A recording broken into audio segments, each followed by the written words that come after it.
শীতের গভীর রাত। ঘরের এক কোণে চুপচাপ বসে সবকিছু দেখছিলেন হজরত জুনায়েদ বাগদাদী রহমুল্লাহ। একজন লোক, চোর, ভাঙা দরজা দিয়ে কষ্ট করে ঘরে ঢুকেছিল, কিন্তু অনেক খোঁজাখুঁজি করেও নেয়ার মতো কিছুই পেল না।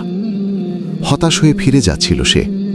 ঠিক তখনই নরম অথচ দৃঢ় কণ্ঠে আওয়াজ এলো, এই দাঁড়াও। চোর চমকে উঠল। পালানোর উপায় নেই বুঝে থমতে দাঁড়িয়ে রইল। জুনায়েদ বাগদাদী রহমুল্লাহ কাছে এসে শান্তভাবে বললেন, খালি হাতে ফিরে যাচ্ছ কেন? চোর বিস্মিত হয়ে বলল, নেয়াগত কিছুই খুঁজে পাইনি।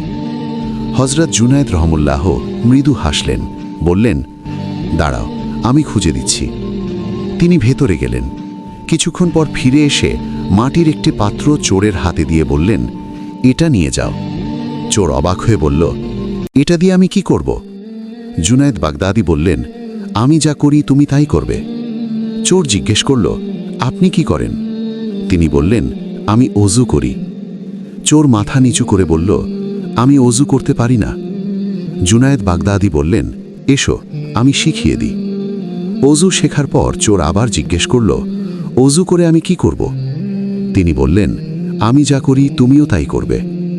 লোকটি বলল, আমি তো নামাজ পড়তে জানি না।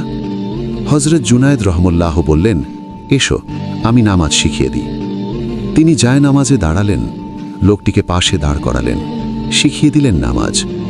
নামাজ শেষে হাত তুলে দোয়া করলেন, হে আল্লাহ, আমি তাকে যায় নামাজে দাঁড় করিয়েছি। আমার ক্ষমতা এখানেই শেষ। তার হৃদয়ের ওপর আমার কোনো ক্ষমতা নেই, কিন্তু তোমার ক্ষমতার শেষ নেই। তুমি তার মনকে পরিশুদ্ধ করো, তাকে পাপ থেকে ফিরিয়ে নাও। দোয়া শেষ হতেই লোকটি হাউমাউ করে কেঁদে উঠল। জীবনের ভুলগুলো একে একে চোখের সামনে ভেসে উঠল।